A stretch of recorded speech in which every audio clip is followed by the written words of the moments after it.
sur Gabon 24, Parlons Climat reçoit Franck Andeneux, le président de l'ONG Développement durable et bien-être. Merci d'avoir accepté notre invitation et bienvenue sur Gabon 24. Bien, merci, c'est moi qui vous remercie. Alors, monsieur Andeneux, d'entrée de jeu, qu'est-ce qu'on entend par développement durable et bien-être? Oui, développement durable et bien-être, c'est vrai que c'est le triptyque de notre organisation. Donc, Justement. l'ONG Développement durable et bien-être. Il faut dire ici que le développement durable a une définition triviale, d'accord, de niveau troisième, on va dire. C'est le fait de pouvoir préserver les acquis du présent sans pour autant compromettre celles des générations futures. Donc c'est un peu cette définition qu'on peut donner au mot développement durable. Et pour ce qui est du bien-être, il va de pair, d'accord? Parce que si effectivement on n'arrive pas à pouvoir préserver nos acquis pour les générations futures, eh bien ces derniers vont en pâtir pour ce qui est notamment lié aux conséquences, d'accord, liées au changement climatique. Et nous disons que pour ce qui est lié effectivement à la notion du bien-être, c'est que tous, autant que nous sommes, tout en préservant notre milieu naturel, nous devons nous sentir dans ce milieu naturel sans pour autant compromettre ce milieu, parce qu'effectivement, il y a autant de menaces, il y a autant des éléments néfastes qui peuvent effectivement faire en sorte que notre développement personnel puisse en pâtir. Donc, selon vous, développement durable et bien-être vont de pair? Oui, nous allons dire développement durable et bien-être vont de pair. Si effectivement on ne parle pas d'un pas durable, bien on ne pourra pas parler de bien-être. Alors, on va parler de vos activités. Vous existez depuis plusieurs années au Gabon. Et vos activités principales, c'est la restauration des mangroves et la sensibilisation des populations.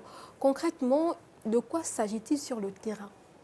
Oui, sur le terrain, il faut dire que notre organisation, nous faisons beaucoup sur la sensibilisation, sur l'éducation environnementale, mais nous avons bien évidemment le pan lié au développement durable qui part dans la préservation des écosystèmes, donc la restauration des mangroves. Et il faut dire que pour nous, c'est une activité assez forte et déterminante parce qu'il faut dire que nous avons eu déjà accompagné certaines organisations, certaines ONG, pour ne pas le citer, les amis de l'Aloe, lors de la restauration du site de l'Aloe. Donc l'ONG de développement durable et bien-être ayant un département recherche et innovation dont nous avons produit un document scientifique, donc un rapport d'études sur la restauration de la mangrove de l'Aloe. Pourquoi le choix des mangroves et pas un autre écosystème? Oui, l'écosystème de la mangrove est très particulier.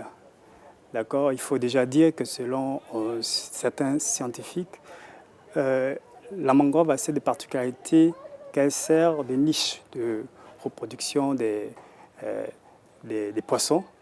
Donc cet écosystème ici a des particuliers au Gabon, dans ce sens qu'au Gabon, à travers certaines recherches, pour ne pas le citer, le docteur Akenenge Igor, qui a fait une recherche assez particulière et intéressante pour nous amener à comprendre et à dire qu'au Gabon, on a les mangroves les plus hautes. Et cette recherche permet... Les plus hautes au monde, il faut préciser. Les plus hautes au monde, effectivement. Et de là, nous comprenons bien évidemment par rapport à la fonction même de ces mangroves qui, au-delà du fait qu'elles servent une niche de réserve des poissons, mais ces mangroves aussi permettent aussi de capter le CO2.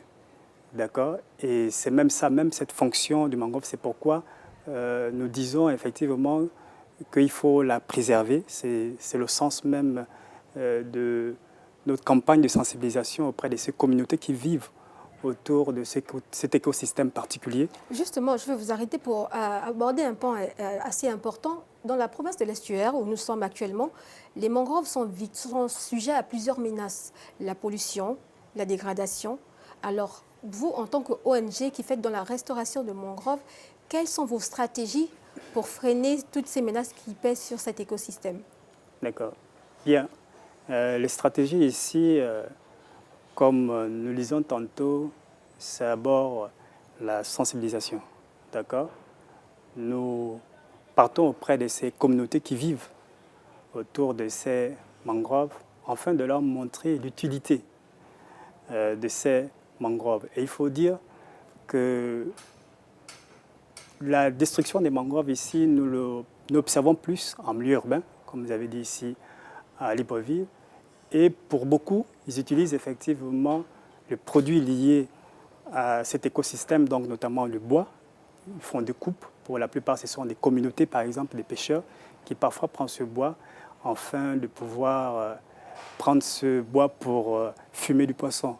Et nous, en principe, nous partons les sensibiliser pour dire que ce bois que vous coupez, en principe, il est vital à la fois pour le milieu où ils vivent, mais aussi pour l'humanité par rapport à ce qu'il donne en termes de captation carbone. Donc c'est un peu cette approche que nous amenons auprès des populations, c'est davantage leur présenter l'utilité de cet écosystème, c'est leur présenter les menaces qui peuvent endurer dans leur milieu immédiat de cet écosystème, parce que celle-ci aussi, comme je le disais tantôt, permet aussi de capter la teneur en eau. Donc elle évite aussi les inondations, elle sert un peu d'éponge, les mangroves, pour éviter les inondations effectivement dans ces différentes zones d'habitat. Vous avez dit dans vos propos préliminaires que vous travaillez avec d'autres ONG ici à Libreville. Est-ce que vous avez déjà fait porter vos voix auprès du politique pour faire entendre, pour la prise de décision concernant la protection des mangroves dans notre localité de celle de l'estuaire? Bien, il faut dire que lorsque on se regroupe déjà en consortium, c'est déjà une force. Et lorsque, à travers nos actions, nous invitons les médias comme vous, c'est aussi une force de communication auprès des gouvernants pour leur dire que oui, nous avons un écosystème assez particulier.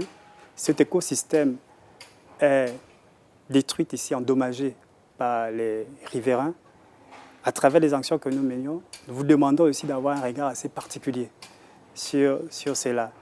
Et au-delà, effectivement, de la communication à travers les médias, il faut aussi dire que, comme je disais, à travers les documents techniques et scientifiques que nous produisons et que nous remettons déjà à l'administration, c'est déjà une forme de pouvoir de communication auprès des gouvernants pour qu'ils puissent bien évidemment prendre connaissance du contenu de nos différents rapports d'études. Au-delà de ça, bien évidemment, il y a toujours des plaidoyers dont on fait passer à travers les médias comme la vôtre.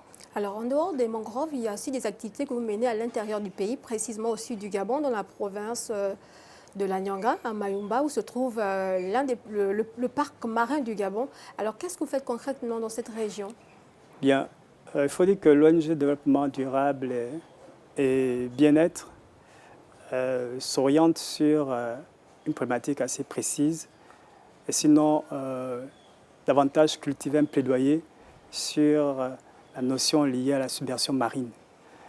Et nous comprenons qu'à travers le réchauffement climatique, la montée des eaux est assez forte dans certaines zones côtières, dans certaines villes côtières. Et pour Mayumba, c'est vrai, comme vous le dites, nous menions certaines activités dans cette ville. Et il y a de cela quelques années, nous avons eu à mener effectivement une conférence sur l'éco-responsabilité et sur la submersion marine de cette ville côtière, afin de pouvoir présenter donc ce phénomène et trouver des solutions pour pouvoir effectivement freiner cela. Et l'une des solutions que nous avons trouvées, c'est bien évidemment le replanting des mangroves sur la côte, et cela de manière perpendiculaire à la montée aux vagues. C'est un peu cela. Et cette approche que nous voulons aussi adapter pour la ville de Port-Gentil, tout en faisant le parallélisme, parce qu'effectivement aussi, Port-Gentil, c'est une ville côtière, et les scientifiques disent que d'ici 100 ans, donc la ville de Port-Gentil va disparaître suite à la submersion marine. C'est hypothétique, hein? Ben, effectivement.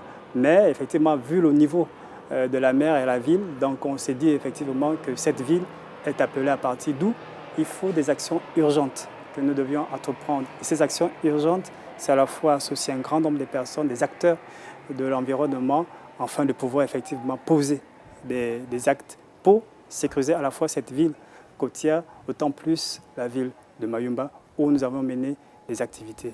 D'accord. Alors, on parle, l'actualité environnementale de ce moment, c'est la COP28 qui va se dérouler à Dubaï dans quelques jours.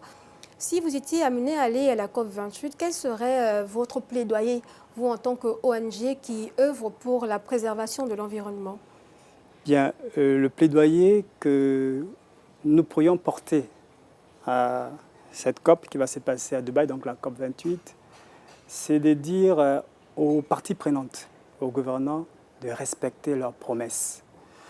Parce qu'il faut dire que lors de la COP de Paris en 2021, il était dit, d'accord, inscrit bien évidemment dans le document, que les pays pollueurs, donc les pays du Nord, devaient effectivement accompagner les pays du Sud et devaient donner un financement de plus de 100 milliards par an.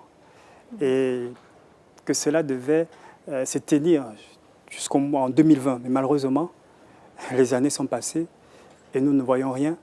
Et c'est nous, les pays du Sud, qui en pâtissons sur les questions liées au réchauffement climatique. Donc, le plaidoyer que nous pourrions mener ici, c'est de dire, chers pays du Nord, chers gouvernants, tenez vos promesses. D'accord, on va revenir sur le plan local, peut-être pour conclure. Quelles seraient vos attentes aujourd'hui pour renforcer les mécanismes de protection de l'environnement au Gabon, sachant que le politique fait énormément dans la conservation et la gestion et la protection de l'environnement au Gabon? Oui, c'est vrai que le politique fait autant et le Gabon a ici une place assez particulière. Donc nous sommes des leaders sur les questions environnementales. Et vu l'approche des autorités gouvernementales de pouvoir préserver, d'accord, c'est nos forêts, notamment par la création en 2002 des parcs nationaux qui donnent plus de 11% de nos territoires pour le Gabon, mais aussi pour l'humanité. Et le fait aussi avec le précédent programme gouvernemental dans différents secteurs, notamment le secteur lié au Gabon bleu et aussi au temps de préservation qui se font dans ce sens. Mais nous disons, en tant qu'organisation de la société civile, c'est vrai, nous devions faire de la préservation, nous ne devions pas faire la préservation pour préserver. Parce qu'il faut dire que beaucoup aussi de nos communautés locales en pâtissent par rapport à ces modes de préservation. C'est certainement dit, oui, nous allons préserver, mais il faudrait que nous mettions les mécanismes qui permettent aux populations locales de bénéficier de tout ce qui est lié aux politiques de conservation et de préservation que nous mettons dans notre pays. Merci, Monsieur Franck Ondeno. Madame, Messieurs, c'est la fin de ce plateau Parlons Climat. Je recevais Franck Ondeno, le président de l'ONG Développement Durable et Bien-être. Merci de rester fidèle au programme de Gabon 24. L'actualité est en continu.